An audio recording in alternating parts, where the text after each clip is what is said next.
Hi, Megan. Well, first, Susan Rice just told Jenna Lee on Fox News that no decision has been made to arm the rebel forces in Libya. But she also said the UN Security Council resolution does not prohibit or preclude providing arms to those rebels. With regards to those reports of Al Qaeda elements getting their hands on surface-to-air missiles, that came during a question from Republican Kelly Ayotte during a Senate Armed Services Committee hearing. Admiral James Stavridis, the Supreme Allied Commander of NATO, said he'd like to brief that in a, quote, classified discussion. Here's what he also said about the opposition. The intelligence that I'm receiving at this point makes me feel that the leadership that I'm seeing are responsible men and women who are struggling against Colonel Qaddafi.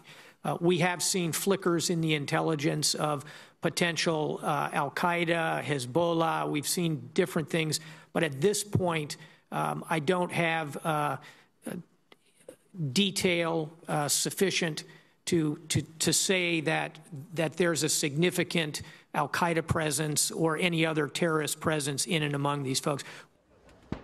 U.S. Ambassador to the UN, Susan Rice, raised eyebrows this morning when she appeared on ABC's Good Morning America and appeared to be suggesting the U.S. was considering a request to arm the rebel opposition. Some members of the coalition are pushing for this, but there are still open questions about who the opposition is. I asked a Pentagon official just that yesterday.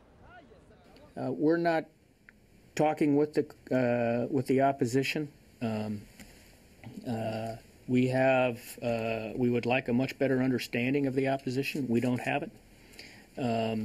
So yes, it does matter to us, and we're trying to fill in those gaps, knowledge gaps. Those gaps include questions about towns in eastern Libya, which have a history of anti-American activity and have served as recruiting zones for Al Qaeda suicide bombers in Iraq.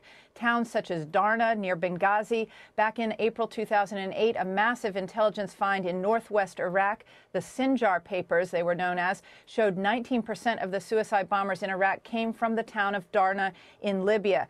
Newsweek, in fact, did a cover story on this in April of 2008, focusing on Darna and the recruitment by Al Qaeda of suicide bombers in the Libyan town.